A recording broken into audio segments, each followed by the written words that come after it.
I'm We'll always be ready, able sir. to get in at ready. whenever you want.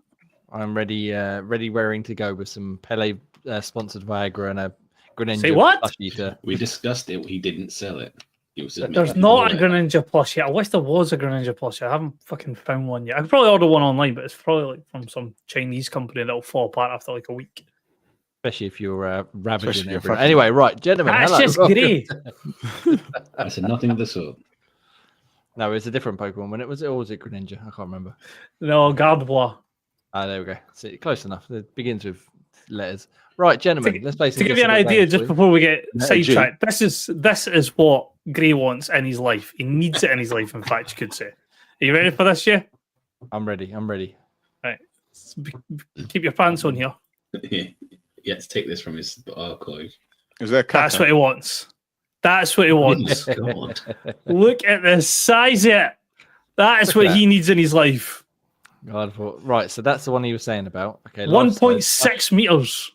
I know because that's like I know that's the one that most of them they fanboy over. It's either that one or Jinx. Yeah. I mean, $1,200. That's not too bad.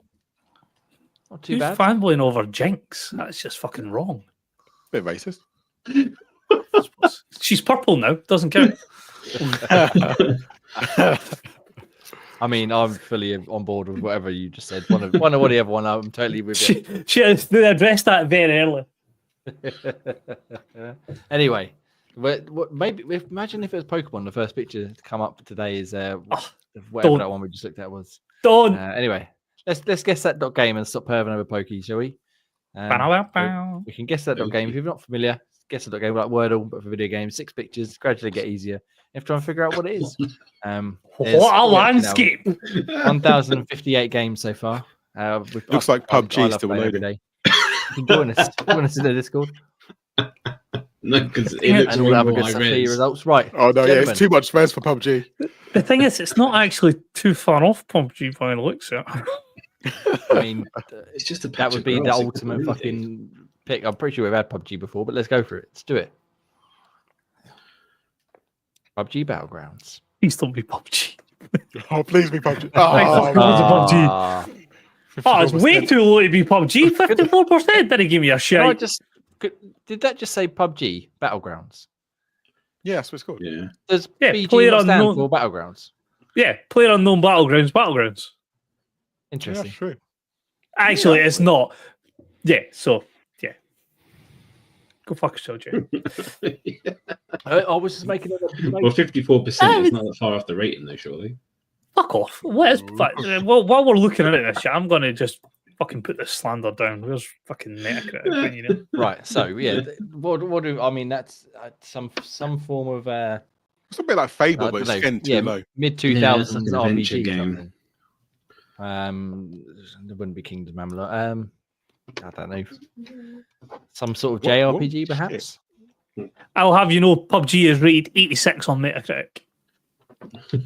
You did a lot of effort to raise that. Fuck you. How many fake profiles can I make? I've got no guesses here. I'm thinking some. Not as something that's 54%. No, because I think it looks Fable-ish, but again, that's too low. Way too low for Fable. Way too low. Way too low.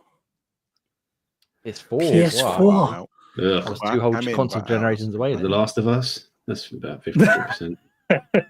Uncharted. Any one of those shit games. Yeah, Uncharted. Heavy Rain, Heavy Clouds, Heavy Thunder. Hey, Heavy Rain was fantastic. Fuck off. Heavy Rain was a good game. Don't slander that. You can slander Uncharted, but not Heavy Rain. Outrageous. God of War. God of Have we got anything? Angry Discussions. I can't think of anything that would be on the PS4 that looks like that. That's 54%. The fuck, that's I think helping. all of them that looks like that. No, nothing. I have not, Scuba. We're not off to a great start here, gents. We've not even, apart from the piss take PUBG shout. It's platform games on PS4. The only ones I know is Ratchet and Clank, isn't it? Crash Bandicoot. You could try Ratchet and Clank, but again, I'd be very surprised if one of them got 54% as well. Yeah, again, same. Way too low. It's fucking Knack, innit? Knack. KN, yeah, that's it. Or if that or the sequel, but I assume it's his first one. It was indeed Knack. What country? course. Why are you saying it like, oh, everyone knows that? Yeah. Well, it was quite renowned for being like the big PS4 like launch title. They hyped it up because it showed off all like the fancy physics and the graphics of the new console, and they come out and they were like, "That's fucking shit." Yeah, it looks shit. It was basically like a tech demo, kind of like Astrobot before it was good. You could have given me a year to guess that, and I still wouldn't have got it. No, well, Yeah. I'm not. It was it was quite like those guys anyway. It was quite hyped up in terms of its technology, but yeah, the game itself was crap. And then did the sequel, and I have a feeling that come out even worse. But it's like one of them ones that people go about. Oh, I used to remember NAC, the sort of revisionist history. But yeah, it wasn't very good. Nobody remembers it because it was shit. Yeah, I don't remember it. Never even heard of it. Yes. So yeah, there we go. Well, I saved the day. Good old NAC. Poor NAC. Hashtag poor NAC. Justice for NAC. Knapsack. I doubt we're going to get a new one somehow, but no, not with Astrobot taking over and being pretty damn good. Yeah. So, gentlemen, without further ado, pretty damn good. What else is pretty damn good, Ross? Xbox Taverns podcast on YouTube at 8 p.m. Yes.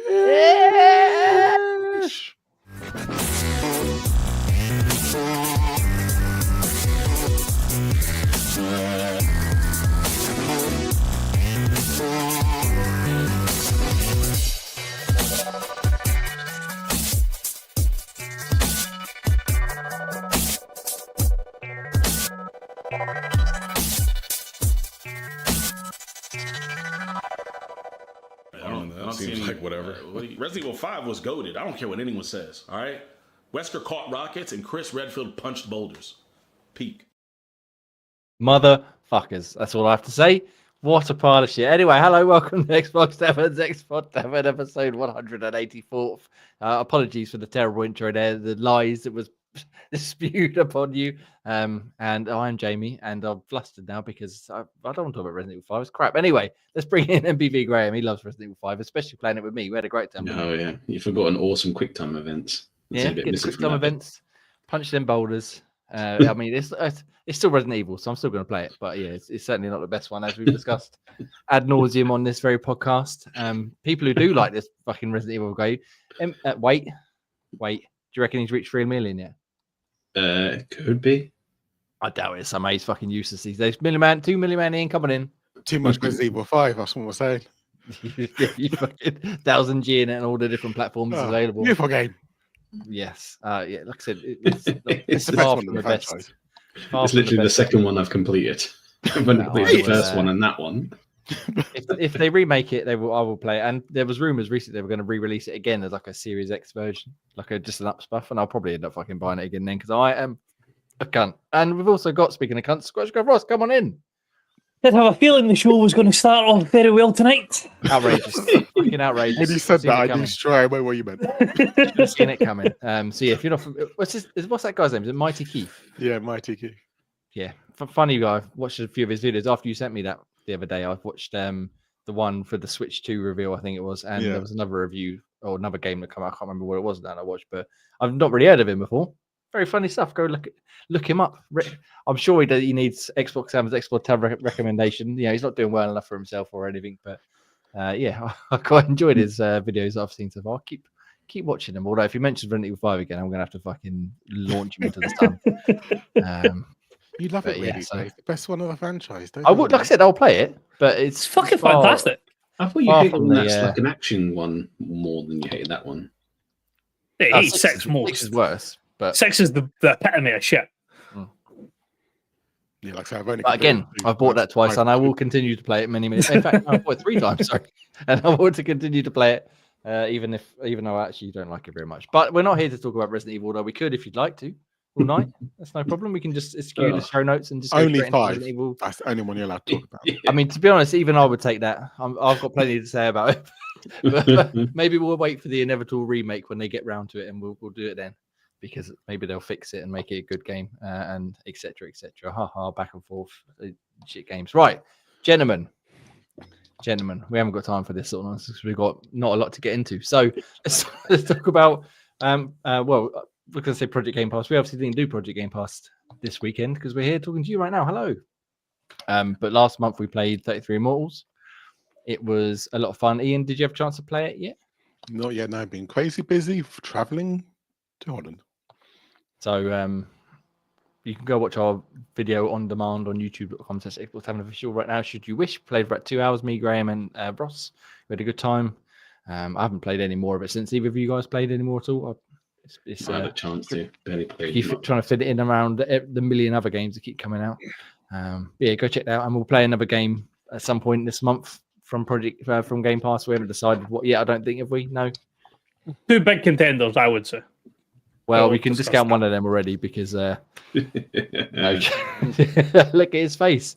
His face. When you put Borderlands 3 in the chat, and I was like, yeah, it went fucking silent. Like, oh. Yeah, just bastards. whatsoever. So I haven't played that one yet, so I'll give it a go. Oh, I haven't played it either, Ian. But anyway, moving on. So let's we'll discuss it. And I have over 300 hours on it. It's fine. What else stream, what was the other one you had? Go on. What's the other option we were looking at? Ross? Oh, I thought you had it. No, GTA 5 comes back into Game Pass this month. GTA 5 does come back in this month, and I've played that lots and lots already. But I'll be up for playing some more GTA 5. Yeah, it doesn't come back in until the day after the podcast next week, which is kind of frustrating. But it is still technically GTA, so we'll have a look. GTA helps. I'm not here next week, obviously, so that's good. I was going to say Ian's traveling all over the place, so we can figure something out between ourselves and what we're going to play and when we're going to play it. We'll let you know on social, Blue Sky, Twitter, whatever, at some point in the week. Ish. Anyway, right. So Project Game Pass.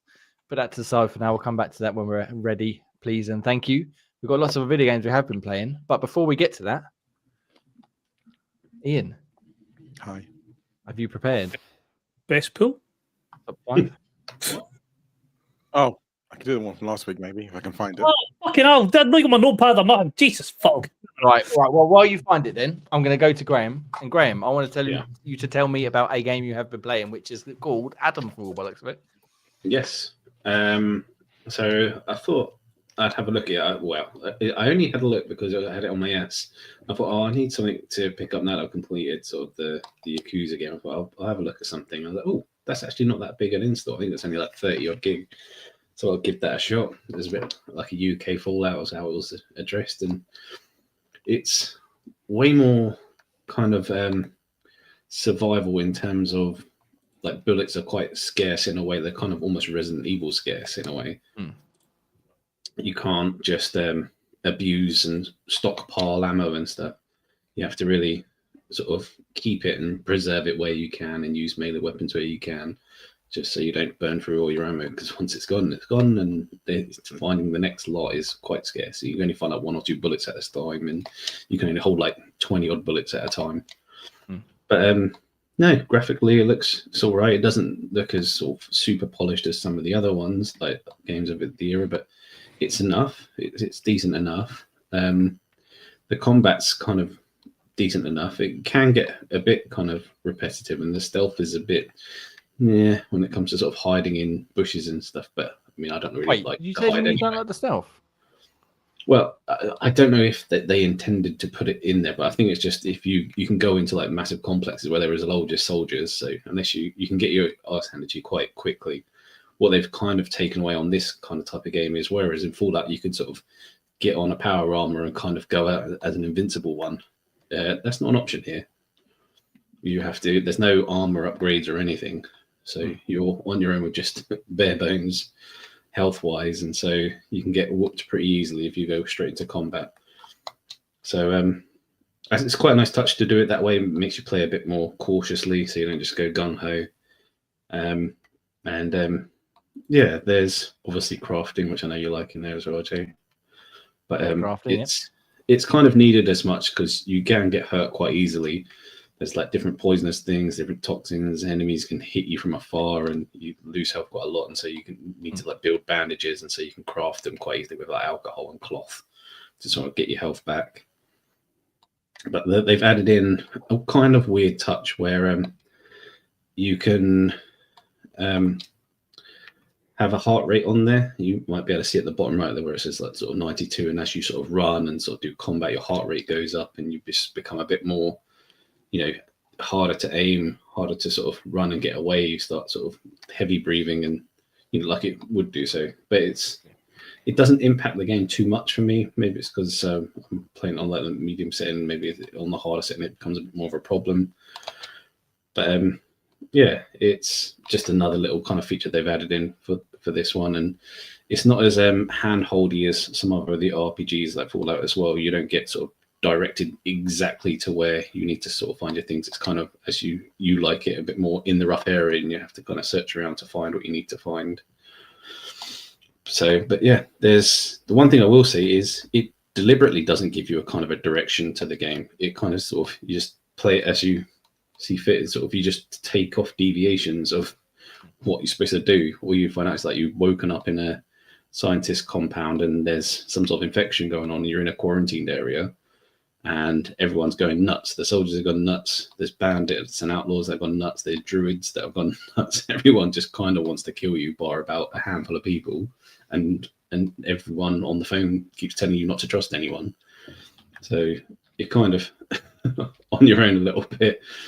But yeah, it's all right. You see to see how the story kind of unfolds with sort of trying to find out how the infection came into pass, trying to power on the main sort of scientific center to unlock what was supposed to have happened and find out basically. And yeah, enjoying it. I'm quite a few kind of hours into it, and it's like I said, it's not as straightforward as there's like other ones, and it's not as simple. You can't just rush in like I want to in most of these kind of games. And there's big giant sort of robots in there as well that have flamethrowers, which can toast you pretty quickly if you try and sort of fight them. But I've learned how to take those down now from afar, which is quite vital because you don't last long with those. Yeah, I can imagine you setting people on fire is the way to go. I find. I don't know about you guys, but yeah, you get quite easily get roasted in that. But yeah, I'm enjoying it.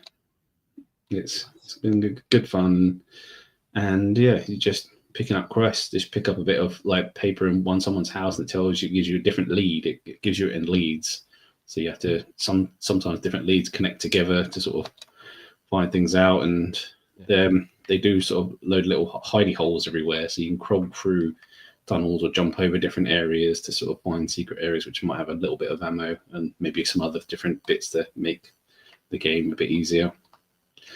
But yeah, it's like I said, it's not as super refined as something like Fallout, but it's done it in a way that makes it feel a bit more survival-esque and not such a cakewalk through. Yeah. But you talking about your experience and watching this particular section. I haven't watched this part of the video that Ross recorded before yet, and obviously there's been quite a bit of stealth in this, which is good. Got a bit of looting around, which is good, and a little bit of combat, and it's got me quite interested to actually go and check it out. I was already keen to play it, but yeah, I'm a bit more keen at the minute. If only there was time to play all these games, but yeah, I know. Yeah, it's the same as me of like thinking like, look, this looks quite fun. Again, I'm not very huge fan of all these kind of like medieval kind of in the past games, but yeah, stealth is making me go, oh, hello. And Ross, you're reviewing it for xboxtam.com, which you can read on there very, very soon, hopefully. Indeed, how are you getting on with it? You're on mute, mate. Silence. Yes, no, I'm really enjoying it. Just touching on pretty much everything Gray said in regards to like the stealth aspect. The quest system's really good in the fact that it's not an out and out, especially jumping between this and Assassin's Creed, which even Assassin's Creed doesn't hold your hand like to the exact point that you need to go to, but this takes it like a step further, and you basically just get a note saying if you speak to Dave at the Wonky Cow, he'll tell you something about the druids that are the other side of the map, or you have to go and speak to somebody else that Dave tells you go and speak to. And really that's the way that you sort of build the storylines and then progress through the game, the different factions that are in the game. So depending on some of the info you get, you'll maybe discover something, and then if one of the factions react to how you've discovered that, so there's like an old sort of crazy batshit lady who is one of the first like consistent NPCs that you speak to. And like she gets like, you get warned off about her, like she's not the full shilling, don't listen to a word she says. And then if you follow along finding out stuff for her, one of the bigger factions like take umbrage at it, so they're like pissed off at you because of the way that you decided to find out how to do a quest that you could do for them, but by using a different person. So it's really quite good how they all interact with each other, but you don't ever get right, you need to go to point A to then go to point B, and then point C will be where you finish it. So touching on what I said when I was doing the review for UJ, you have to speak to everybody to get the most out of it, because otherwise you're going to miss chunks of the either story, quit, or what's the thing's called? I've had the top of mind blank. The what? Leads. That's what I was fucking for. I was about to say loot. You'll miss it on leads and stuff like that. So Mother Jago, that's the last. It's the one that's a wee bit. Yeah. No right in the head. But yeah, I'm really enjoying it. I'm hopefully going to have the review up this week between trying to get that sorted and yes, other things that I've been working on that we shall discuss.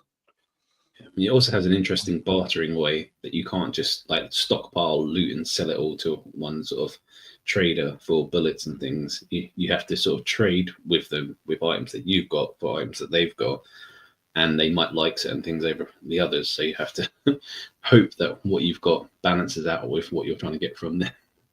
And yeah, you have to make the scales balance before you can accept the trade to sort of get those items. Okay. Well, that's pretty interesting. That's different to just like bottle caps or coins or some made up form of money. Interesting. Sorry, Ian, you carry on.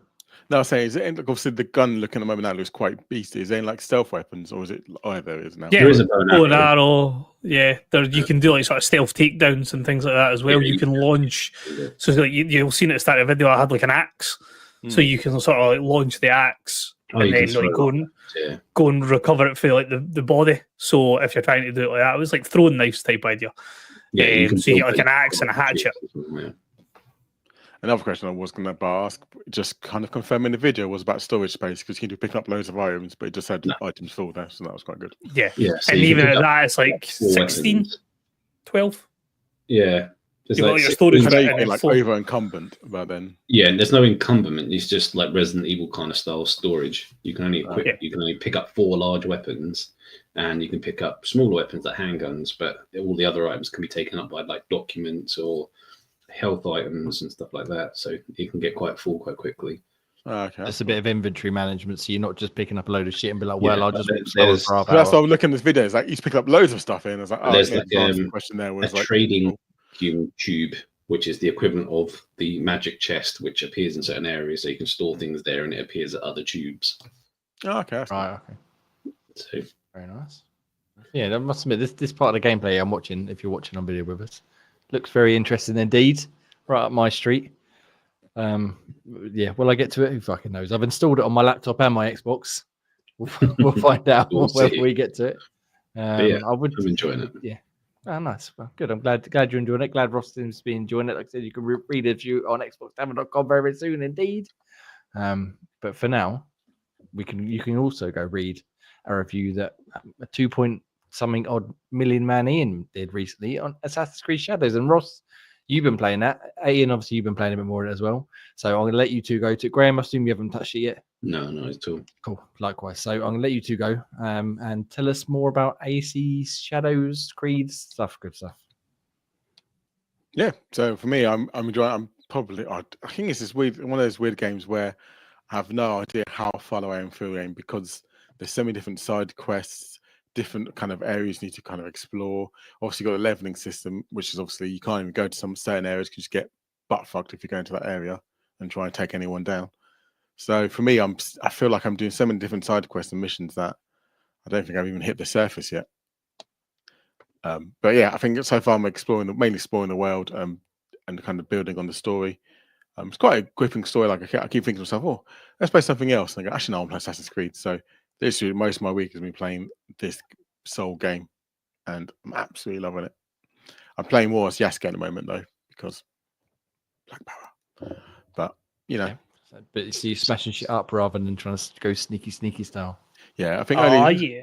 I think it's quite cool as well, because some of those kind of assassins things as well, like because obviously she's not as strong as characters, you can kind of like if you go to like maybe like one of the bosses kind of thing, you kind of slowly get to him, try and assassinate him, and then he might take off like a third or half of his health, and then you can kind of run away, hide. He'll come try and looking for you, and then again you can come out, creep behind him, do another takedown, and then obviously he'll lose more health, and you go run away, hide. So rather than going straight into combat, when you're using now, I find a nice little trick there where you just kind of do a assassin attempt and then run away and hide, and then obviously the person will come looking for you, and then you do rinse and repeat.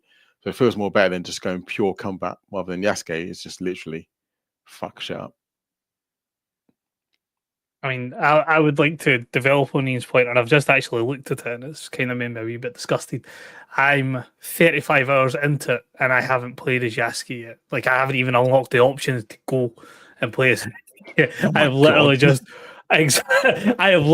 even like in the areas that I shouldn't be in, I've literally just been running around the whole map with you now, and just basically every time that I get somewhere and I can unlock the little like clan hideout.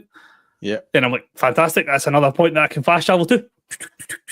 Next point, fast travel to that point. So I now have like 90% of the map unlocked just by running around with her, exterminating people when I can exterminate. I think I'm level like 24 with Navi just now. And I'm so in love with this fucking game. Like the changing seasons is beautiful. It's like it's amazing. So it's like you go through like the summer and you've got cherry blossom on the trees. It's gorgeous, and then as it starts coming through into the autumn, you start seeing it like everywhere that you're running. It's like drifting across your face because it's coming off the trees, and then you get to the winter with the snow. Yeah, I'm in this winter at the moment. It's quite fun sort of seeing snow. Like you realise, oh shit, there's nothing where I can really hide in now. It's way more. You're hiding more on rooftops instead. So like. Go as Yasuke and kick fuck things up instead. Yeah, every fucker can see my footprints. So I've done like a couple of the main story people, and now I'm unlocking like gangs or different like factions that you've got to deal with for locals in the area. I'm doing a lot of sort of upgrading my base because you can do like base building in it. But yeah, still haven't played as Yasuke and 35 hours playing the game. Yeah, I haven't even touched much of the base building yet. I think that's one thing. I've done a little bit of it, the compulsory ones you have to do. Yeah. But I haven't actually done any proper beastie base building yet. But so far, like, just unreal. Like, I've started to now experiment with, like, different weapons. So before I was, like, katana, the full way. You can't beat a katana. But I've recently picked up and I cannot remember the name of it, but it's like the kunai type idea, like the throw-in bit that's on the ball. Oh yeah, so that one. You've got like it's called, yeah, you've got like the heavy weighted side in your hand, and it's on a chain. It's like a curved hook type blade that you can sort of launch at people and drag them in and do mad combos with them. And then your range kind of hitting them, but you're still doing enough damage that you're not getting too close. Yeah, because like she's a glass cannon. Like she's got some awesome moves, but she can only take a couple of decent hits before she's band braid. And then I've been using the Tantos quite a lot as well, because the Tantos I certainly find them for assassinations are awesome because you can do like double assassinations with them. So like she'll use a Tanto knife and then the hidden blade. So if you can get enemies close together, beautiful. Oh, love it. Very nice indeed. Like I said, this game sounds like the first Assassin's Creed in years I would like to play. But as with Atomfall, as with Avowed, as with everything else that's come out, I just don't know when or if or how I'm going to possibly get to it unless anybody wants to, just hire me just to play games all day. Having played the 3 games that you're referring to, put Shadows nearer the top. Yes. As good as Atomfall and Avowed are, Shadows will take some beating. Not Game Pass, though, is it? Shitter. Not yet. Not yet. True. Not yet. In fairness, get like 3 weeks in it with an Ubisoft sale. It'll be doing it like £6. You know what? I was literally just loading up CD keys to see it because I know it was on sale recently. It was on sale. It was £50 when I bought it. You can get the Xbox Series S and X version for £52, the basic version. Yep. So yeah, you can get on there right now. You can use the CD keys code on it or the link on the website. Xbox. He's stealing my job. You can give us a little kickback. And while I'm on the Pluggle train, before I get into what I've been playing this week, Ross. Yes. Roll the tape. We are now YouTube partners, so if you would like to show support for the show, you can do so starting at 99p per month, which will give you access to our After Dark shows, custom emojis, and more. You can also find the show on Apple and Spotify podcasts. Any feedback is greatly appreciated. We also have an affiliate link with people over at CD Keys, so if you're looking to pick up the latest games at the best prices, you can also help the show in that way. As you'll notice at the bottom of the screen, we have our handles for all major social networking sites. If you want to challenge the hosts at guessthE.game, join us over in Discord and see how you stack up. And last but by no means least, for the very best gaming apparel, jump over to Insert Coin Clothing and use promo code ICXBT24 for 10% off orders over £50. And back to you, Jay. Damn right. Thank you very much. Thank you very much. You can. Wait! I heard it just click the button. I was like, Yeah, no, don't worry about Ian. I was going to do the top 5 while the thing went, but never mind. we got the Last of Us clothes on Insect Con clothing right now, and some of them look very, very nice indeed. Some new ones coming up, pre-orders. You can go check them out now and use the code Ross mentioned, and get 10% off orders over £50. Right, Ian, give us a top 5.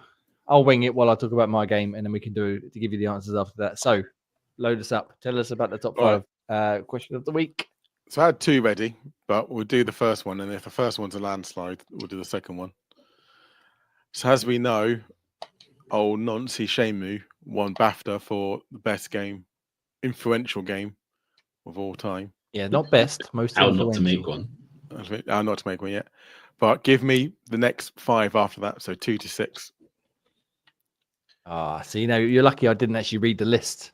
Yeah, neither did I. Seen Shenmue and I went, fuck, I don't know what they're talking about. I read the bottom part. That was going to be my one last week. Was like, well, we know Shenmue was number 1. What's 2 to 6? So if you can remember, you read the list, and lucky if you haven't read the list, well, then it's a good top 5. Right, before we go, Happy Cloud Gamer, I did see your message. Sorry, he was mentioning about the Switch, but he's got to disappear.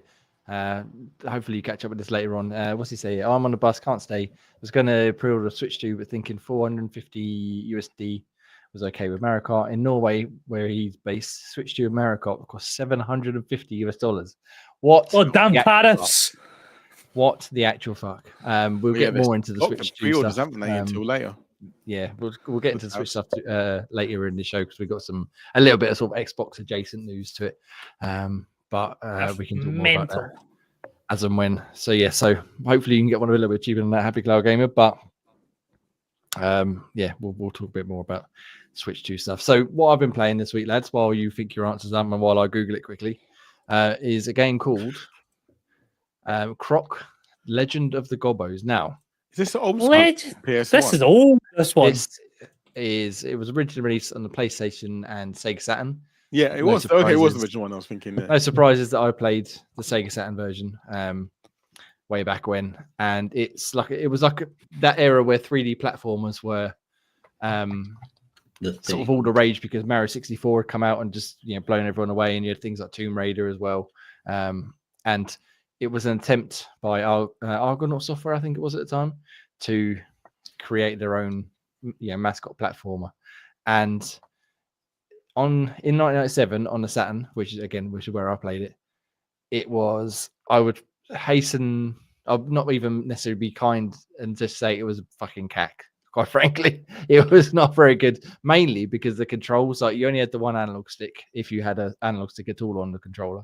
And controlling Croc was like controlling fucking treacle stuck down with super glue while trying to navigate on top of fucking pinheads. It was a horrible experience trying to play it. So this new version, they've remastered it, give it a little bit of a visual up stuff, and improve the controls tremendously. So now you got dual analog control, camera control, movement control. Everything's far more fluid, so you're not stuck to like the 4 cardinal directions, which is, even though you had analog control in the old game, it was almost like you're either going forwards or you're going sideways. There's no sort of middle ground. So it's proper full 3D control, and it makes the game far more enjoyable. Still not a good game, or not a great game, I should say. It's not that it's not going to be the revitalization of Croc, and we're going to suddenly see loads of sequels and film franchises and TV shows coming off of it. But it is, like I said, far more enjoyable than it was back in the day. And I think younger players, especially, will get quite a lot out of the early levels of this, because it is simple platforming fun. You know, you're running around small levels, you're collecting gems, you're finding hidden items, you're saving the titular gobos, and then at the end there's a boss fight. And the boss fights are shit, but they're easy enough to get through. And then you go on to the next theme world. You've got grass and desert and water and ice, I think, and like lava. Oh, lava levels. The problem is, again, it's not it's a fine game. It's not going to blow anyone away. But once you get to the latter half of World 3, and there's 5 worlds in total, it becomes ridiculously hard, even with these improved controls. So the platforming isn't like fine enough to let you navigate the tricky level design, which would require like real pinpoint accuracy a lot of the time. So you're trying to make like a series of really tight jumps, but the controls aren't good enough to allow you to make them easily repeatably. You might make it like 1 in 5 times, but you can't be like, I've got the hang of this bit now, because then you fail it. You do it again. I did it that time. Then you die on the next bit. You end up back before that bit, and then you can't do it again. You know what I mean? It's like one of those old school mentality of just make it hard for the hell of it. Fuck it. They're paying 40 quid for this. We want to make them play as long as possible, like the old arcade mindset. So what I'm hearing is skill issue. Yeah. That's what I'm hearing as well. It's certainly going to be some element of skill issue, because I'm not as old man hands can't just do the fine motor skills as I used to. Can't do the platforming bit. But it's not that it's hard because it's hard. It's just hard for the sake of it. Yeah, it's hard for the sake of it, I think, is the right way of putting it. It's almost like to the point where the arcade mindset of you have to die now, so you put an extra 50p in the coin and the machine. You have to die now, so you put an extra 50p in the coin. You just keep going and going, and it's just as games were back then. Just towards the end of them, they just got ridiculously hard, and the same thing for this. And it's not hard because it's a hard game, hard because it's not designed well enough to counter the challenge of the levels, if that makes sense. Jay just wanted to show off that he did House of the Dead with only 150p. That's why. That's a story for another time. But can we also just take a second to say, when you were talking about these platform games from the back older days, you never mentioned Gex the Gecko? You should be fucking ashamed of yourself. I didn't, but he is also getting a remaster very soon this year. Oh my God. I don't remember if it's a trilogy. Fucking awesome. Or if it's the original. I feel like it's a trilogy of games that they're remastering. I love me some Gex. Yeah, so you can look forward to that. But again, like you got the heavyweights, Mario, Lara Croft, Gex. Even Crash Bandicoot perhaps as well. Gex. And then you've got Croc, which I would personally put probably about 3 as or far 4 down levels the list as you can go. E tier. Yeah, it's like I said, the improved controls make it a far more enjoyable game, especially to start with. But it's not going to be the kind of game that inspires people. But yes, I really love Gex. I really love Croc growing up. It's my favorite platformer game. It's been this one that they played and was like, that was all right, I suppose, and then move on to something better. So yes, that's pretty much all I've been playing. But I've got a few other things, but I'm not allowed to talk about them just yet. Hush. Hush, indeed. Hush, indeed. So let's do this top 5, and then we can get into some other games we've been playing very quickly before we get into news to speak. Well, because obviously I've been talking, I haven't listened. So if you no, I'm joking. Let's go for. I'm going to go for Minecraft. Yeah. I'm assuming you don't want these in order, no? No, I'm not that mean. Okay. Wolfenstein 3D. Yeah. Tetris. Yeah. Ocarina of Time. Okay. And Mario 64. Okay. What's the next one list? I've got Super Mario, GTA. Yeah. Which one? 5. Pong. Yeah. Tetris. Yeah. Sonic. Which one? The Sonic, the original, sorry. Okay. And Graham? I had Tetris. Yeah. Mario 64. Yeah. I put Daggerfall. World of Warcraft and GTA 3. As I said, I didn't read this list, but I did skim through it very quickly, and I know some of them are in there, but I don't know how high they were up. The ones that you said that I didn't.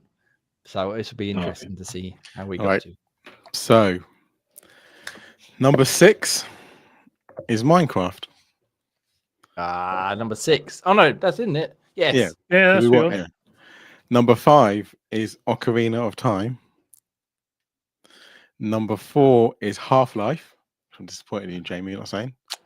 Yeah, I should have. Number 3 come up is that Super one. Mario Bros. Woohoo! And number 2 is Doom from 1993.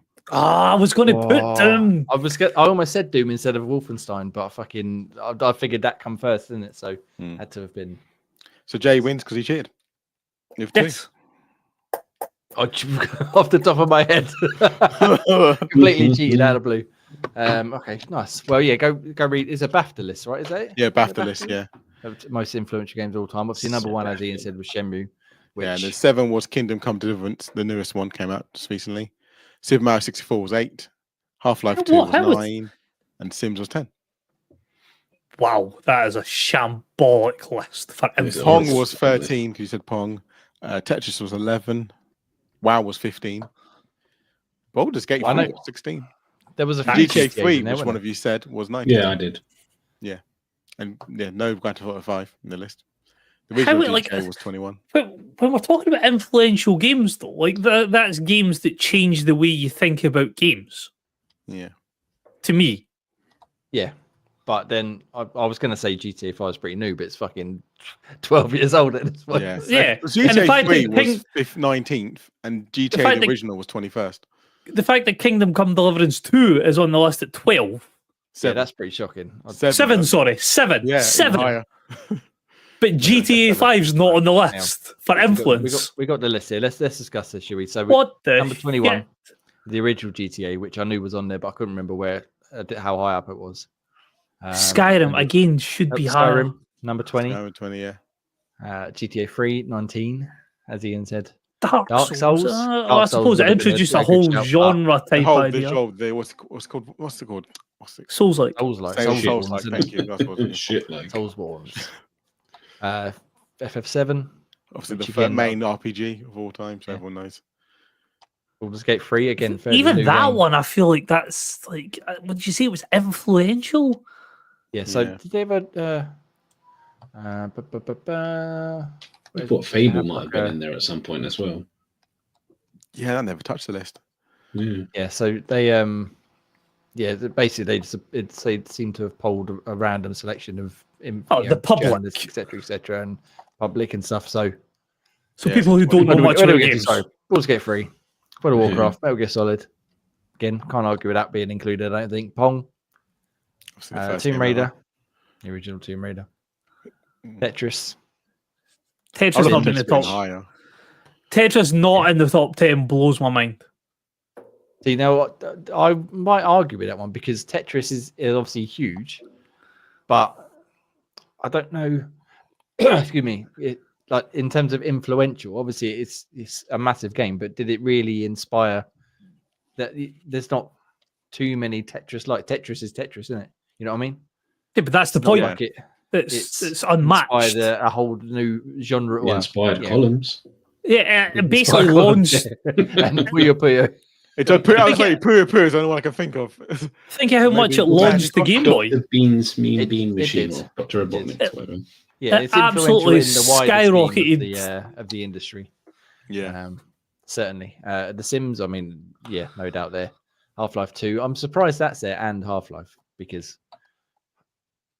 yeah, I mean, I love Half-Life 2, and I can talk about that a little bit in a minute as well. But influential, yes, but I mean, maybe not as much as some other games that could have possibly been on as this. I'm not going to lie, when you Conquer as well. When you're thinking of genre changing ones, Command & Conquer did a lot for RTSs. It did. When you turned around and said Super Mario 64, I was like, why Super Mario 64 in particular? And then obviously the penny dropped and revolutionized games. Genre, yeah.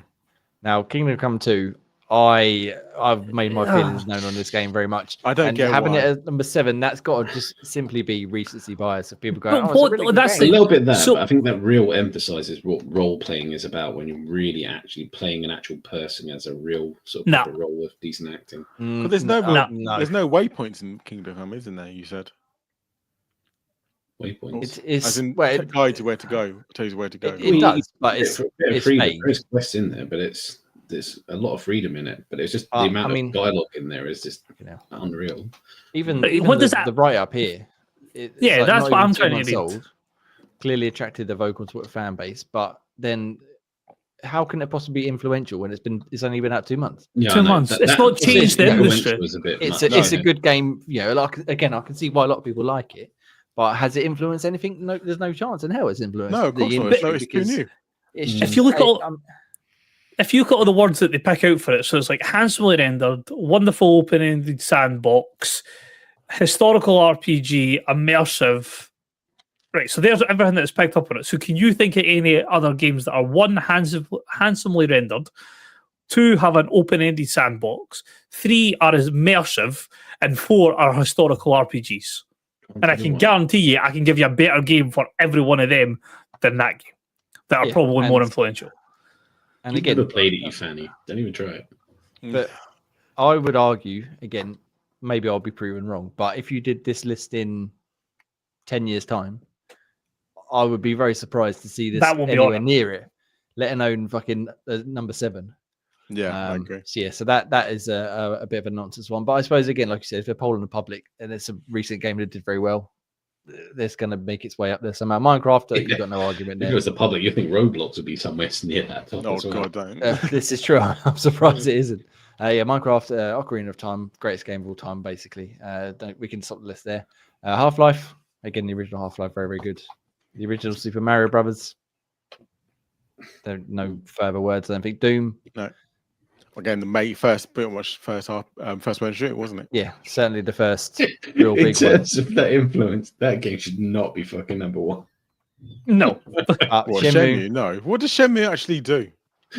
I mean, it does everything, Ian. It's a true farming simulator, life simulator, and just a tremendous game. Simulator.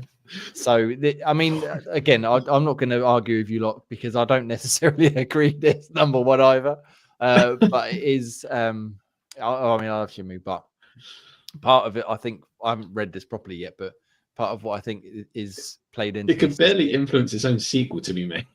It introduced like the idea of a living, breathing world, as they say there. Introduced QTEs. Thanks very much for that. Introduced the idea of you got this massive RPG sort of story, but then you've also got all these side things you can just go off and do. I mean, Shenmue is very basic by today's standards, but it was quite revolutionary at the time. Obviously the joke of getting the job at the forklift driving, but also going and play darts and going into the arcade and talking to people, and just living Rio's life for, I think it's like 3 or 4 months. You get to play the game before you run out of time. And there was a lot of stuff it did ahead of its time, but a lot of stuff that it did has now been easily surpassed by Witcher and Baldur's Gate and Skyrim and many other games on this list, even perhaps fucking Kingdom Come Deliverance. It's taken the idea of playing as a character and just blown it out of the water. Bring in quick time events, then it deserves a place in the list if it did create those, because they've been used in so many different games. Oh God! As far as I'm aware, then it deserves a place on this list, just not first. As far as I'm aware, that was maybe not the first game, but the first game, like big game, that used it in such a way of integrating it into like the cutscenes and stuff like that. And again, what do they call it? Free Reactive Eyes Entertainment was like the genre they created, and I mean that obviously didn't go anywhere. But the whole idea was it was just this world you lived in, and obviously it then spawned into Yakuza like that's and, like, the thing. Dragon and I've stuff like that. Absolutely zero issue with the game being on the list, but 1 seems a bit of a stretch. Was Guitar Hero even on the list? Surely that changed it. That changed the markets for a lot of music-based games. No, nowhere near. It did, but then I suppose that died a death after a few years. Shenmue didn't. I mean, Shenmue fucking shit the bed almost immediately. Yeah, but it was a great game. We can't be basing it on commercial success. Although it did have a more recent entry a few years ago, and then that shit the bed as well. But let's not dwell too much on Shenmue's failures as a whole. Failures. I personally, yeah. Right, so let's just do this quickly and then we'll move on. Out of the listed games that we have here, what would you have as number one instead? Just out of the listed games. I don't want any extra gubbins thrown in. What would you not want in there? No, what would you have as number one? Of these, what would you say would deserve number one more than Shenmue? Because I personally would have got a couple that I think I would pick, but I said probably GTA 3 because that brought so many sort of non-gamers and everything into the gaming world. Yeah. For me, probably maybe Half-Life or maybe WoW, maybe because I played WoW for fucking 10 years, didn't I? But that's biased for me because I was fully hooked into that. Still am pretty much. Maybe Half-Life.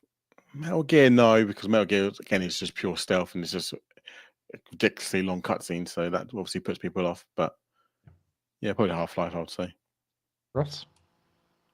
I'd probably say either GTA 3 for the reasons mentioned or Super Mario Bros. As far as obviously I'm quite a bit younger, but as far as I can think, that's like a mass selling game to me. That was like in my lifetime, the first mass selling game was the Mario franchise.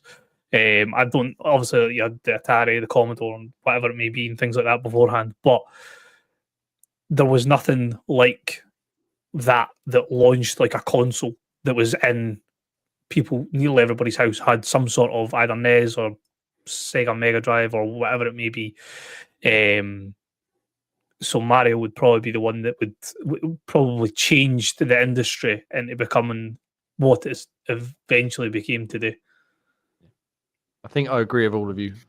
Personally, I would either pick, like Grace said, GTA 3 or Mario 64, just because, as I said while I was talking about Croc, like that was like when that came out, it changed the game for 3D platformers. Up until that point, they'd been real stilted and awkward.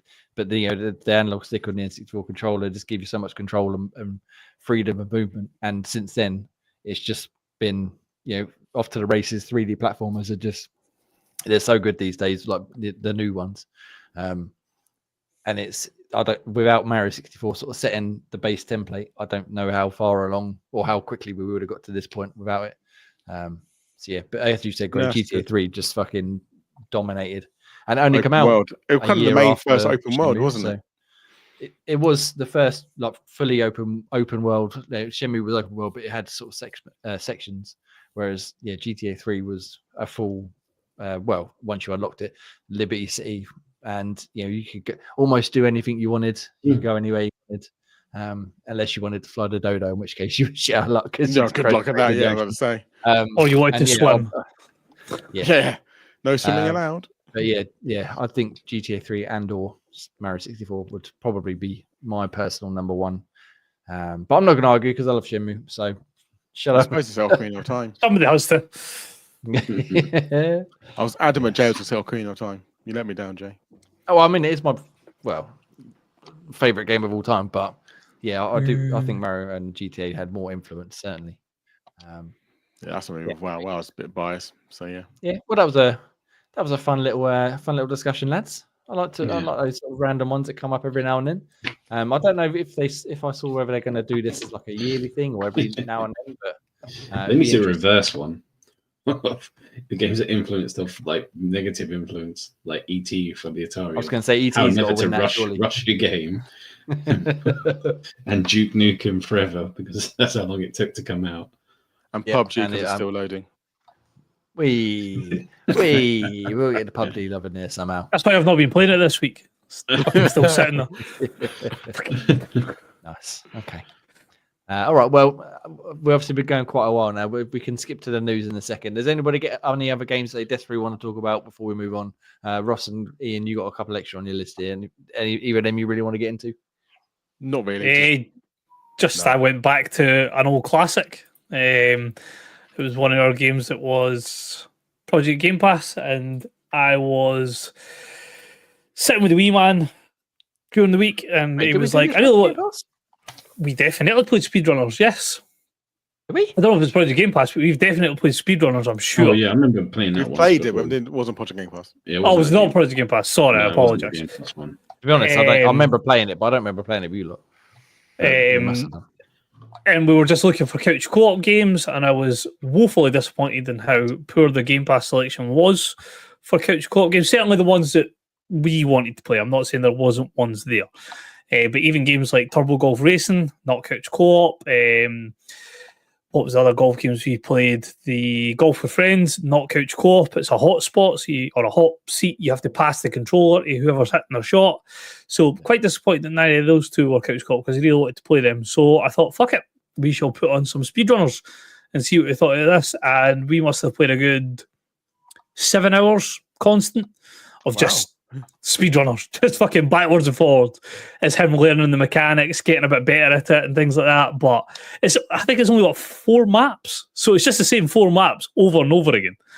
But it was fucking awesome. It's a good fun game. I remember doing that. It was fucking incredible. Just the hilarity, the chaos that kicks on. It's absolutely fell in love with playing it again. And for anybody who managed to pick up when it was in Games with Gold, don't sleep on it if you've got it. Go and play it. And if you can still get access to it, fucking jump in and play some more because it's incredible.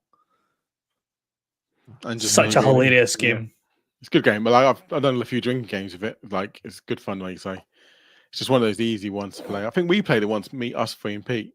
Yeah, that must be what I'm thinking of around when we're watching WrestleMania or whatever it might have been. But yeah, I vaguely remember playing it in either that or EGX or something. But I don't remember playing it with you lot. I must have done that. I don't remember. Yeah, I'm old now. My memory's not what it used to be. It's fading. Okay. And then the other game I played was Warzone, and that's because Verdank's back. And Verdank's back. Verdansk!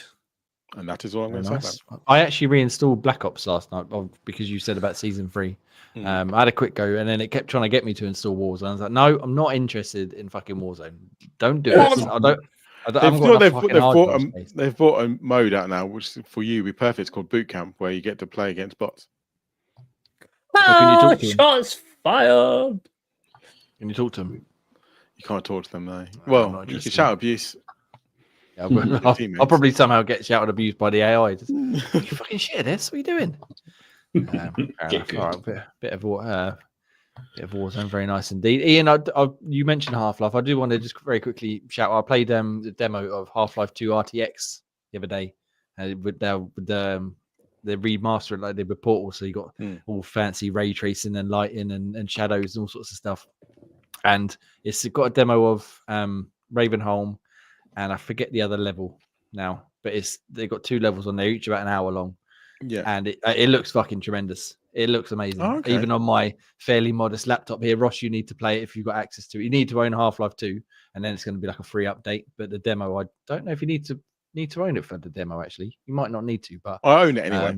So on Steam, I imagine it's on Steam. Yeah, you need a beefy GP. So I've got a 4050 in my laptop here. You got a 4080, Ross? Is it? 4070 Ti. Okay. Yeah, so you'll be all right, certainly. And yeah, the improvements that the visuals make to, especially Ravenholm, because it's like a creepy horror type level. Yeah, it looks tremendous. And I can't wait to play it all again when they finally release. I think it's later this year. Should probably just play it. Yeah. Well, it's a perfect time if you haven't played it already, Ross. It's a perfect time to play it because it will look amazing. And maybe they'll bring Half-Life 3 It's still Half-Life 2. Yeah, no chance. No chance, Ian. But yes, I would recommend to go check that demo out. Should you have the required hardware, yeah, go check it out. Right, Graham, anything else from you? So we all butted in there and didn't give you a chance to see if you got anything else. No, that's what I mean. I haven't barely had a chance to play kind of anything else. Wanted to get that review done, and yeah, it was anything I couldn't have picked up. You want to go your best pull? Well, hey, Dave, don't fucking step on my segue, sunshine. You have fucking stole my plugs this show, all right? We're all fucking with our own tonight. Hell. Hang on, I was building into that. Well, I thought if he hasn't played anything else, I was like, he hasn't got a best pull. Jesus if he has. You fucking... comes back from holiday, from 400 holidays. Fucking takes over. Step over my fucking. I won't be here next week. I'll get it all in now. Jesus Christ! All right, Gray. I was going to lead into it, but Gray, just give me your fucking best ball. Come on, have you got a Thunderstruck Kaka? I told you it doesn't exist in this one. Don't fucking make it exist, damn it.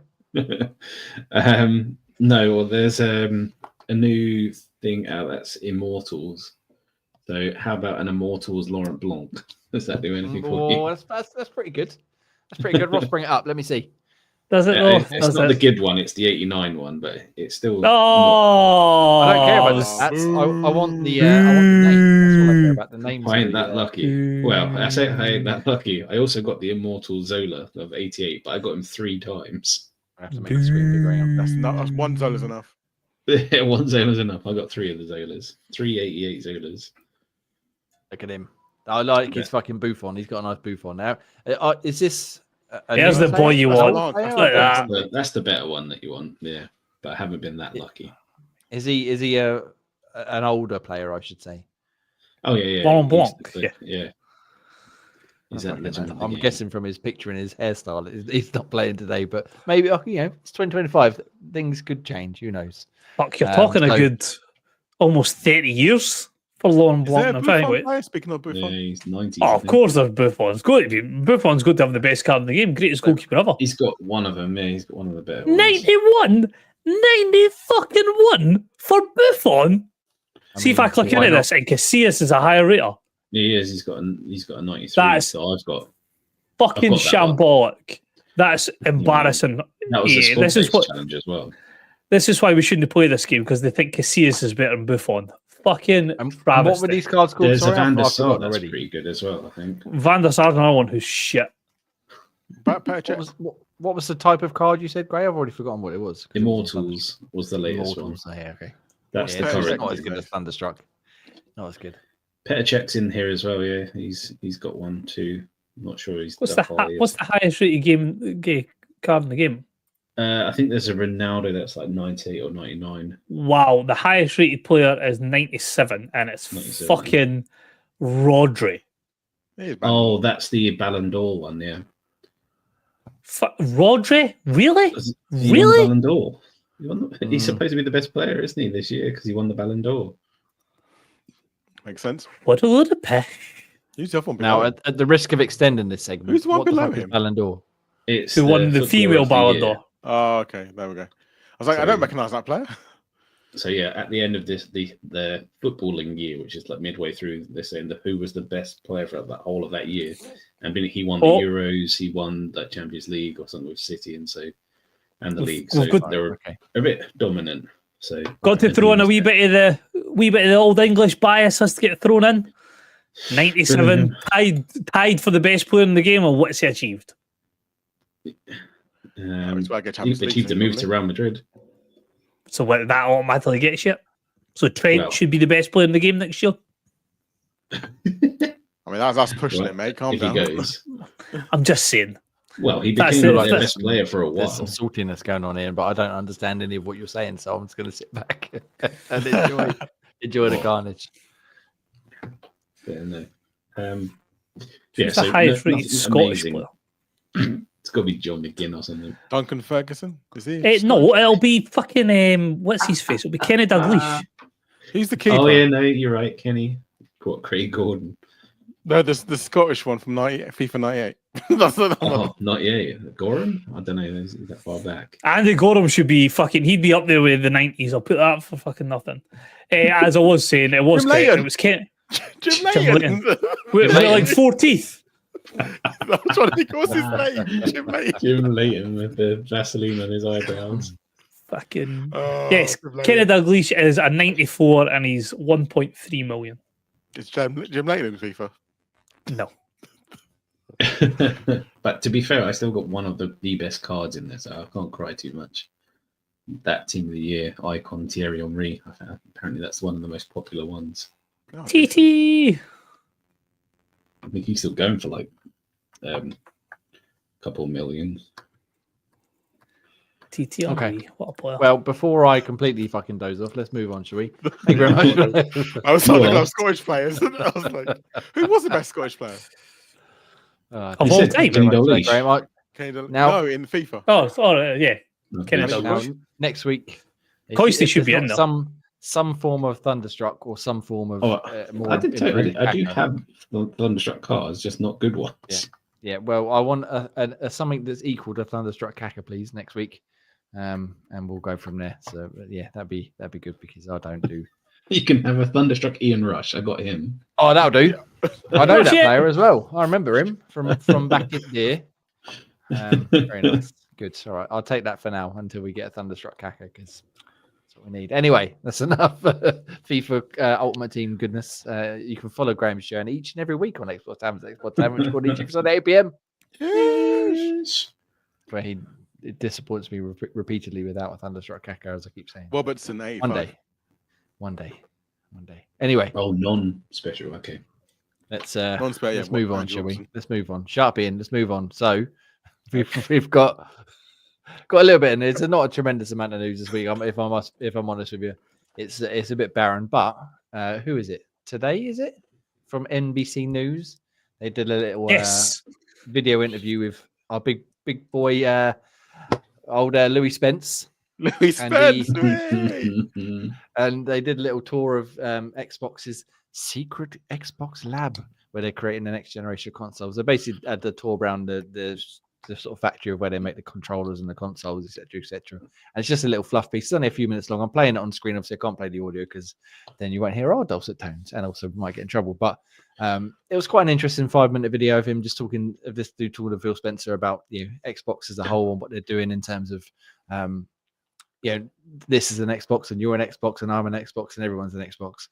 And then they go into the factory and they talk to some of the people working there, and you get to see them. Actually, before I just wanted to pause it on this tremendous haircut. I mean, I can't really speak, but look at that! Look at that! What a legend! I enjoyed that mullet there. Fucking rocking that bad boy. That's proper, that's mid-90s. Mid-90s long hair. He's clearly into a bit of Pearl Jam, maybe a bit of Alice in Chains or cricket. And he's been playing. He's got the cricket look done as well. Jumper has got the cricket. I'll just focus on the hair. I mean, that's a luscious head of hair, Phil. Bring it back. Keep it going. That's impressive. Yeah, I mean, he's got the old business hair now, and he's not quite the same. But yeah, bring the business. He's got to do what he's got to do. But the long and the short of it is, the whole idea was that they mentioned that they were in the lab, as it were, where they're making the next Xbox. And when it gets to that part in the video in a little while, they're in Phil Spencer's office, and he's obviously renowned for having secret things hidden on his shelf, like he had the Project Keystone thing hidden on his shelf. And I think he had, was it the Series S or something? One of the consoles hidden on his shelf in recent years without it having been announced. And the guy asked him, is there something hidden on this shelf here that hasn't been announced yet? And he says there is, but obviously he doesn't say what it is. And according to Pure Xbox here, who did the write-up of it, they spotted a Doom The Dark Ages custom controller, which hasn't been announced yet. So it could just be that. I mean, that's out in a month or so, is it? In the middle of May, I think it is. That would be fairly underwhelming. It would be fairly underwhelming. That but would at the same time, right. on a national news program, he's probably not going to reveal the next Xbox or the Xbox Handheld. Well, no, because maybe he would. I don't know. It might be a good idea, but it was quite interesting. I like these sort of behind the scenes where you get to see inside the factory where they're testing them and how they make them. And this room here, if you're watching again, it's like a soundproof room. Apparently, you can hear, the guy says you can hear the dust move, which seems a bit fucking insane to me. But it's where they go to test out the loudness of the buttons when you click in them and all that sort of stuff. And it's very fascinating to me, this side of it, because you don't see it very often. Like I said, it's only a very short video, 5 minutes or so, but well worth a watch. But again, the gist of it is that he's got a tease on his shelf, like I said, probably the Doom controller, but also that they have kind of already confirmed this, but they're still cracking away at their next gen Xbox and probably handheld as well, because he says elsewhere in the video that it's something they're interested in doing, but they don't. They showed a handheld in the video. They don't mention it. Yes, well, I mean, there's another news story which we'll get to. Well, we'll sort of tie in with this in a second. But again, if Pure Expert point out that there is edge of a handheld does appear in the video very briefly, but it is hard to tell what it is. So could that be a very slight tease? It's definitely an ASUS ROG. I can tell you that for nothing. Is, to be quite honest, but yeah, I just thought it was an interesting little video. Like I said, it's on. If you go to Pure Xbox, they got a link to today's .com or whatever it is, NBC's.com's page where they hosting the video here. Let me just pause this video by a second. So I'm looking. I don't know if you can see my mouse there. I'm assuming that's a controller that they haven't announced yet because I haven't seen anything like that before. But it's still pretty cool to see the goodies on his shelf. You obviously got the is that a Razer Kishi up there, perhaps? No, it looks like a backbone. Or a backbone, sorry. Yep. And then you've got various bits and bits of gubbins, bit of Gears of War goodness down here. What's the fucking thing in the middle? Right? The top shelf. That is the Project Keystone, I believe, which was up there before when it that was the Series S, like a smaller version. That's what they teased before the first time. You got the nifty Halo controller up there, which I've got, and I think there's a Halo 5 one, or maybe it's the 20th anniversary. I'm not sure. But yeah, it's always nice to see behind the scenes. I assume nobody else got a chance to watch it yet, but if you do get a chance to watch it, I highly recommend it. Like I said, it's only a few minutes, and it's if you're into that sort of thing, I found it quite interesting. No, I like a bit of snow globe. Yeah, I mean, I'll take an Xbox snow globe. That's no problem by me. But so as you said, Ian, on the back of like the handheld rumors again, where's I had it here somewhere. There we go. So ASUS, obviously, they've sort of teased that we're getting an Xbox handheld this year, or rumors, I should say. And ASUS seemingly teased an Xbox handheld may be announced soon, because they put out a video on Twitter or X, whatever you prefer, and they said our little robot friend is cooking them up, and the whole idea was a little ROG Ally character, as it were, was jumping into different bits of hardware, and then the Xbox replied to that with the now famous side-eye monkey gif of the older, which they did when the Series S got released or leaked, just before it was announced, which has led people to believe that perhaps something is coming up very soon indeed with ASUS and the ROG Ally and Xbox branded stuff. Ross, you've obviously got one. Interested in this? Oh no, sorry, you got the Legion Go, haven't you? Yes. Interested in this one? Could it tempt you to the other side? Depends what it's done, if I'm honest. Like if it's just going to be an app, then I'm like, well, I've got the app. If it's going to be like a full blown Xbox experience, I still kind of get that. So unless it's allowing me to play my own games, then I'd be more receptive of it. But that's about the only way that I can see me picking this up. I feel like this is sort of the thing for people who haven't delved into the handheld market yet. This is who it'll be aimed at. I don't think it'll be to replace people who have already got a Steam Deck, a Legion Go, a ROG Ally already, any of the what's the other one, the Logitech G, whatever it is. I feel like if you've got them already, then that's what that is, but this will be for people who are new to the market. Speaking of new to the market, Ian, I know you've been more keen, I think, to get a handheld. Yeah. They announce it soon. Are you in over the Switch 2, which we'll get to shortly?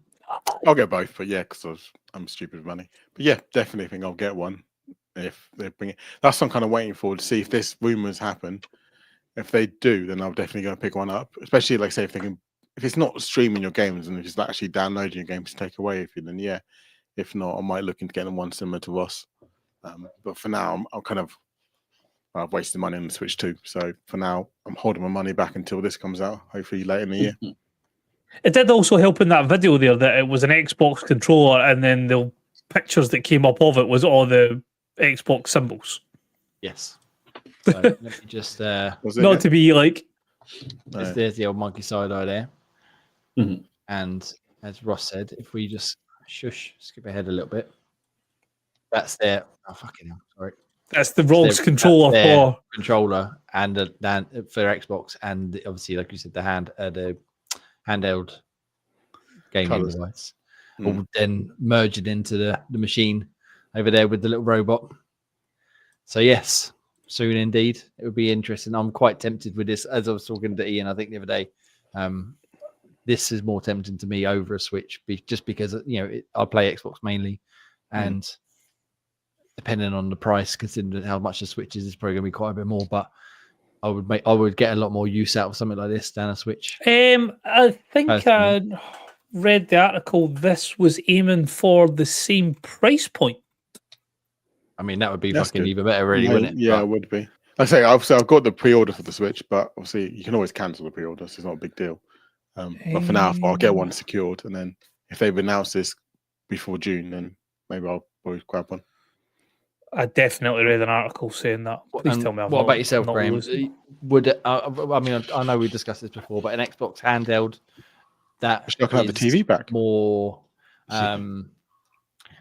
directly Xbox related rather than Legion Go or ROG Ally. Tempted for you? Potentially. It's all about the money and the experience. It's got to be worth it because it's going to probably cost a fortune. And if it's just the equivalent, as Ross said, as an app on a new handheld, then I can't see the benefit of it. But, like I say, if it's streaming the game, then fuck no. Yeah.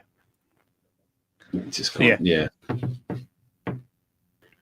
So ASUS Xbox handheld set to rival Nintendo. The thing is, that's what I mean. They need to announce this before June the 5th. Otherwise, you might miss out the market of people who are toying between the Switch 2 and this, like myself.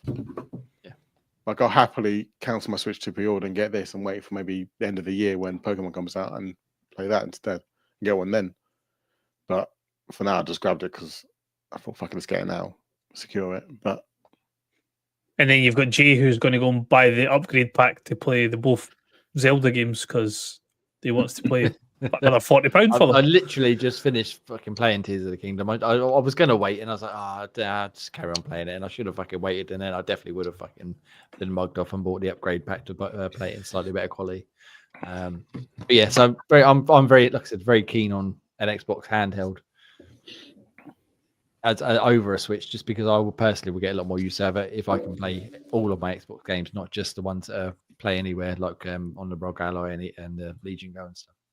But we'll see. Maybe they'll announce it soon. Hopefully, normally we get a showcase in June anyway to replace E3. So perhaps it will be announced like 2 days before the Switch 2 comes out, and then Ian will be like, I don't know what to do. I do it. I'll probably have forgotten about. I've got one. And go, hello. Yeah, exactly.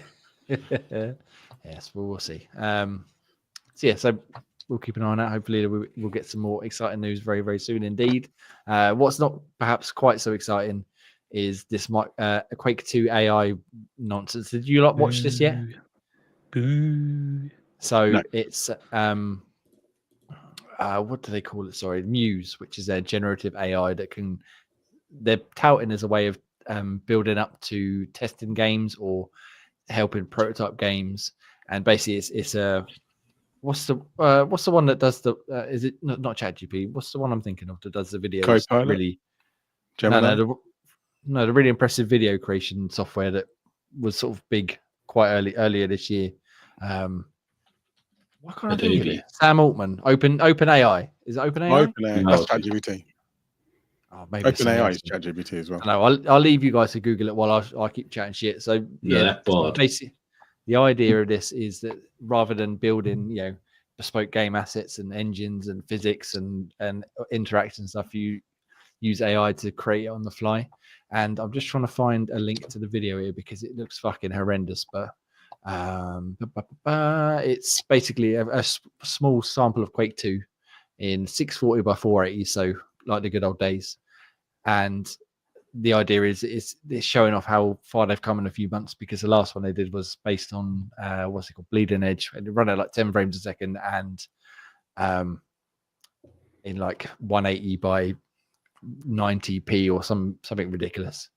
And I mean, a lot of people are very upset about it, obviously, because AI is AI, and stuff like this is probably not really great. But lads, have thoughts on this usage of it and the idea behind it and the rest of what could possibly be used for and all that other good. I'll find the link to the video because it looks horrendous. Ross, you go first. I mean, I don't mind AI being used in some aspects, like work with it, don't have it replace either people in regards to game devs or when it becomes like artwork based and you're using the AI or even sort of voices, don't take away jobs for people that are vital in the game industry by using AI. But if you're using AI to help build worlds and things like that, or build interactions in certain ways, then I don't mind it as long as it's being used to work alongside the devs, not to replace people. This is the problem, isn't it? At the minute, it is, but down the line, will it be? Probably not. That's the question. No. But I mean, if it ever gets to the point where you can literally type into Chat GPT just to be for reason your idea for a video game and it generates a video game for you, then the world's come to a fucking end. Yes. Especially with Jay's brain. Exactly. The idea behind that Grey Wee's fucking Mega Gardevoir Simulator. Yeah, not so bad if you're using it to sort of give you a heads up to start, perhaps. But if you're going to try and use it just to create games or rip games off or come out with just utter slop like AI has been coming out with, videos and music and stuff like that, it's not the fucking not the way forward, is it? It could be the whole re-emergence of Rattle-like. I mean, we could end up with some tremendous easy achievement games. This is, I mean, the video I'm playing here is from a channel. Let me just find out who recorded it. It's Emo's Playroom. Hi, Emo's Playroom. But this is what you get when you get to play it. It's this tiny little window in the middle of the screen. And if you can see it right now, it looks fucking dreadful. Obviously, it's early days, but Xbox also talking about using this as that enemy didn't die. So, yeah, no, it's taking a lot of blame. Yeah, I saw that.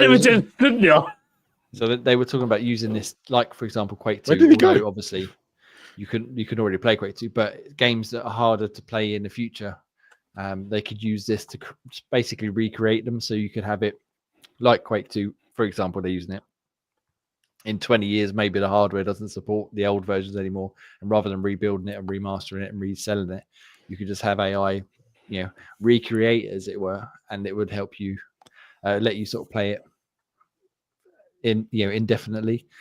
That idea is not worst in a theory, but in practice, I don't think it's a very good idea. And some comments I saw pointed out, like they spent billions of pounds or dollars, 20 years of research, all this to play a game you can already play that's like 20 meg big, and you can install from Steam right now for about £1. It seems insane to put all this effort into it, but I'm sure, like you said, giving you the leg up into creating your own new game if you just need that sort of little bit of extra help or inspiration, maybe. But people won't, will they? They'll just fucking rely on it to create a game for them and be like, yeah, that's enough. I can sell that on the App Store and get a couple of quid before it gets pulled down or removed or what have you. Not a big fan of this idea. Not at the moment, anyway. So yes. So yeah, again, technically very impressive. Ideologically, perhaps not. So let's just fusion finger it into fucking 90s. Come together. Yes. What? No. But if you do some of the chore jobs like the testing, as I say, and less crunches come of it, then there could be some positives to using it. No, there's definitely positives to be had. And just, like you said, running tests to help the QA testers be more efficient or what have you, or probably end up taking their jobs to be realistic. But helping them all be more efficient, helping. There's lots of good use for AI, but the problem is that doesn't make money, does it? And the people who are using the AI are just gonna be like, oh, I can make a lot of money out of this. It doesn't. Don't worry about anyone else. But that's again another sort of theological argument for another day. I don't want to get into that right now. Let's move on to some good news, some more positive news at the very least. Amazon Prime, they do free games every month. Good fucking deal, to be honest. If you're an Amazon Prime member and you're not redeeming them, even if you don't have a PC that's capable of playing them, you get fucking loads of games every month, and you might as well redeem them, and then you down the line perhaps you will. So this month there's loads of decent games in there.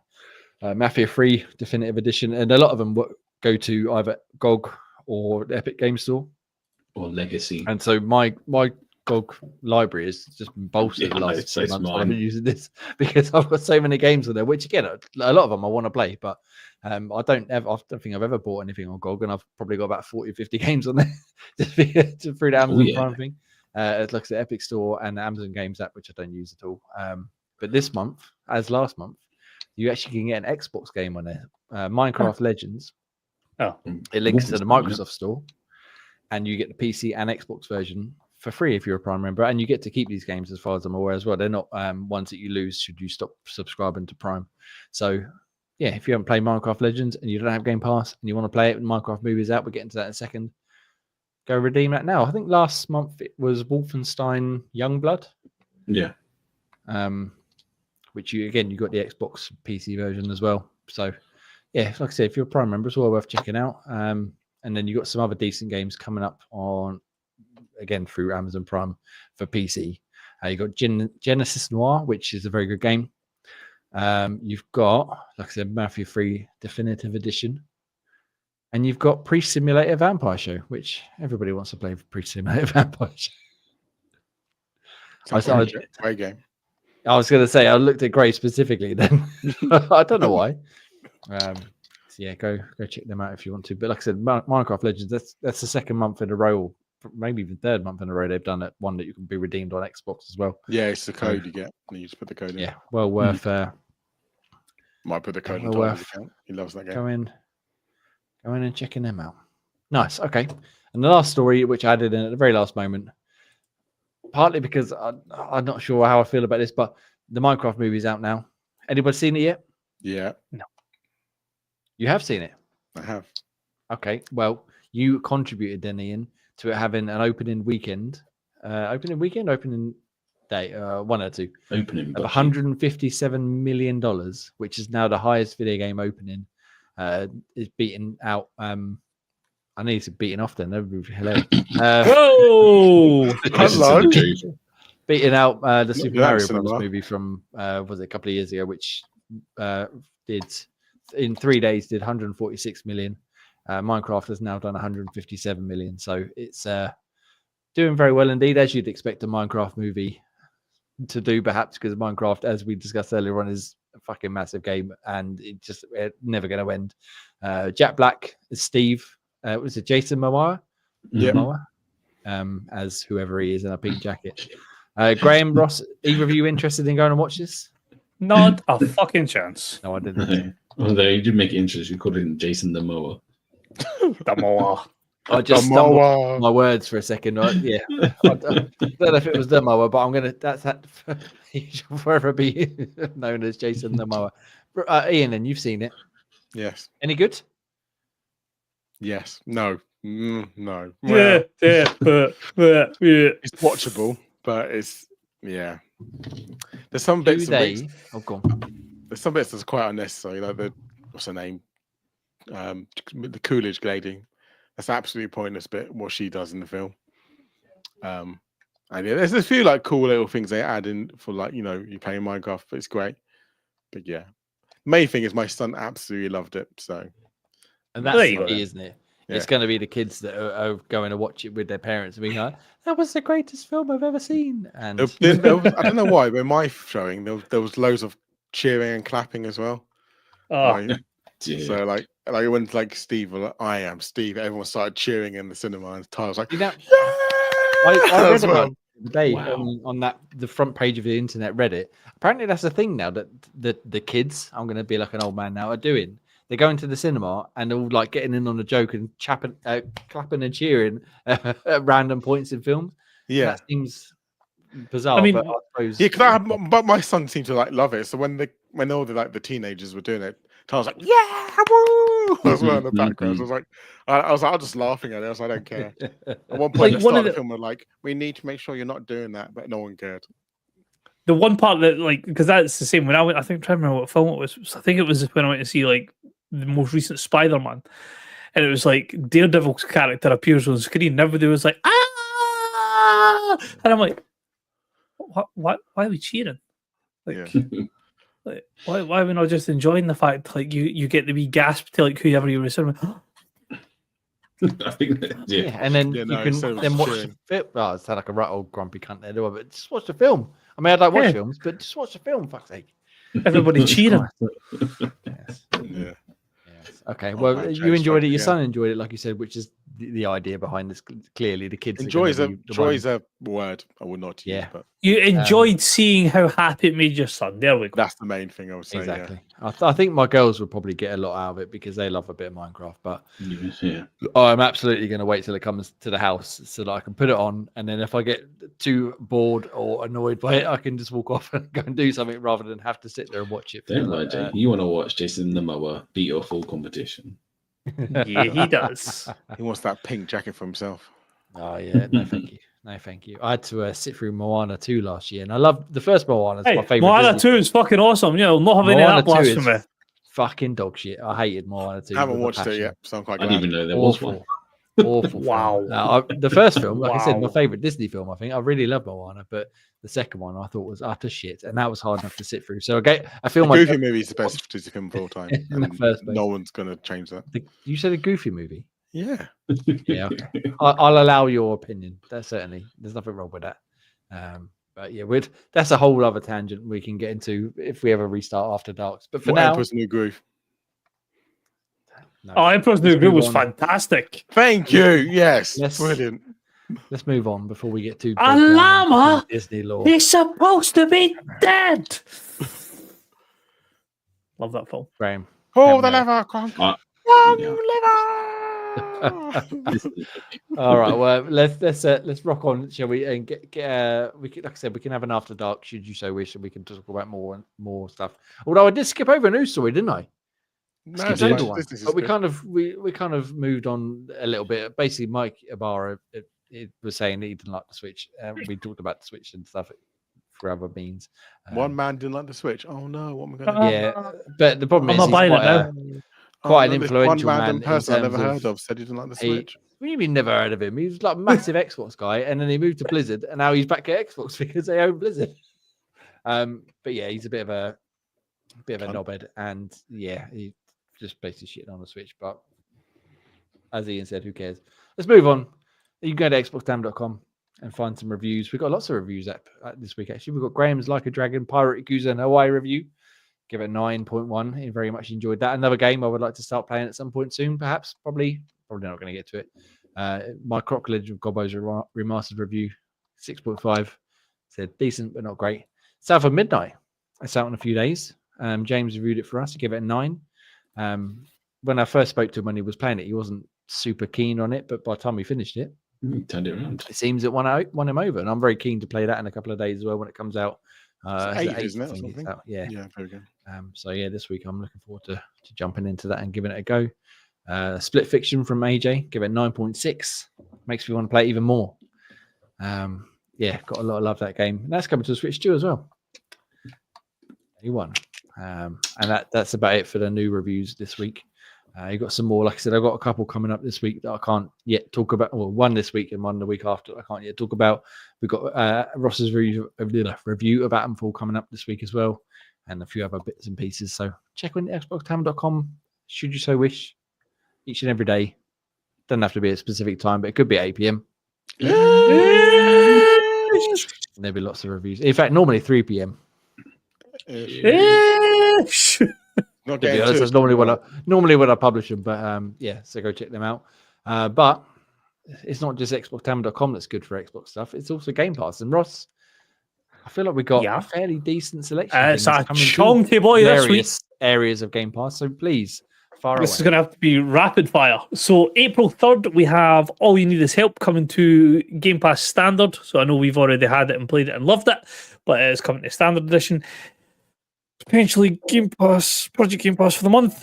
Borderlands 3 Ultimate Edition. So you got all the juiciness, all the DLC, all the add-ons, all the separate game modes. Inject it in my veins. For console, PC, and cloud. Still wakes the deep if you want to run around the Royal Rig as an angry Scottishman. why not, is coming to Xbox Game Pass Standard, and Wargroove 2, again, coming to Standard. Diablo 3, the Reaper of Souls Ultimate Evil Edition, that's a ridiculously long, unnecessary name, coming on April 8th to PC and console. The new game of the month, South of Midnight, coming to Series X and S, PC and cloud. Commando's Origins, again, Series X and S, PC, cloud.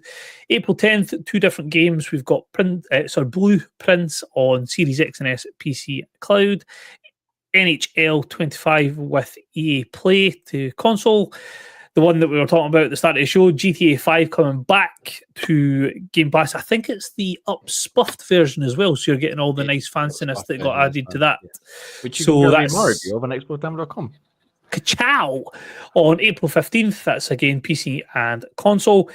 A PC only game in the list, which was very few and far between that we see them, but Hunt Showdown 1896 is also on April 15th. Tempop is coming to the console. One that, was it Jay or Gray, was very intrigued about, the Claire Obscure Expedition 33. So the active turn-based game, which... The active side of it's allowing me want to play it if it's not too turn-based heavy. And rounding out the month, we've got Towerborn, which am I right in saying is in game preview at the moment, coming on April 29th to Xbox X and S and cloud. Possibly, or is it coming into game preview this month? I don't know. One of the two. I seen it advertised in the store the other day, and I can't remember why it was. I seen it. Yes, I think it's coming into game preview. Coming into game preview. Date you just said, yeah. Yeah, it's coming to game preview on the 29th, yes. Happy days. So, a lot of good stuff there. Like Russ said, all you need is help. You can go watch our playthrough of that, or our gameplay of that on YouTube. Great game. Our YouTube channel. We had a lot of fun playing that several times, giving it the old. Still Wakes Deep's fucking tremendous. South of Midnight, like I said, very much looking forward to. Quite interesting Commando's Origins, because I used to like the old Commando's games way back in there. And obviously GTA 5. Now, Hunt Showdown is a very interesting one, because I got a copy of 1896, but it's been out for a long time, like the original release, and I think that could be quite a fun game to play together. But I need to actually play it to find out whether how it. She's just talked about will it be fun? Shit. Because it's like a asymmetric. I think it's like 3v3v3. And then you've got like AI enemies in there as well, and it's like an extraction type game. But again, I've never actually played it, so I don't know how it fares. But this 1896 was like a remade, sort of re-release of it, as it were.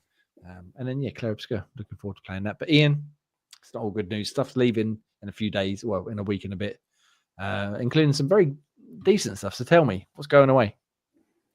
Have I got the wrong list of something decent? But okay, Botany Manor. Leaves, Coral Island, Harold Halibut, Homestead Arcania, Kona, Orcs Must Die Free, and Turbo Golf Racing. Turbo Golf Racing, it's leaving. We had a great time playing it on Project Game Pass. And to be honest, Kona, I quite enjoyed what I played of it, but I never finished it. It's like a first-person like detective puzzle game. And Harold Halibut looked interesting, but I never got around to it. I'm not going to get to it now. Yes, so things are leaving. Things are coming in, some good things coming in, and I'm sure we'll get some more extra ones slid in there as and when. Some good stuff all round. But that's it. That's the Xbox Tavern's X-Pod Tavern episode 184, recorded and done and dusted for the week. Thank you very much. If you listen this far, you're a fucking hero. You can find us, as Ross said, xboxtavern.com, youtube.com/Xbox Tavern Official, as well as everywhere else. Just ask Jeeves and he'll point you in the right direction if you just ask for Xbox Tavern. You can find me at Enaxan. You can find Graham at Green Reaper, Ross at Scottish Gruff, and Ian at Nutty Ray. And we will be back next week. Possibly Project Game Pass, possibly a podcast. Who knows? Keep the surprise and suspense around 8 p.m. Now, farewell and be good to each other. And hashtag be nice, you cunts.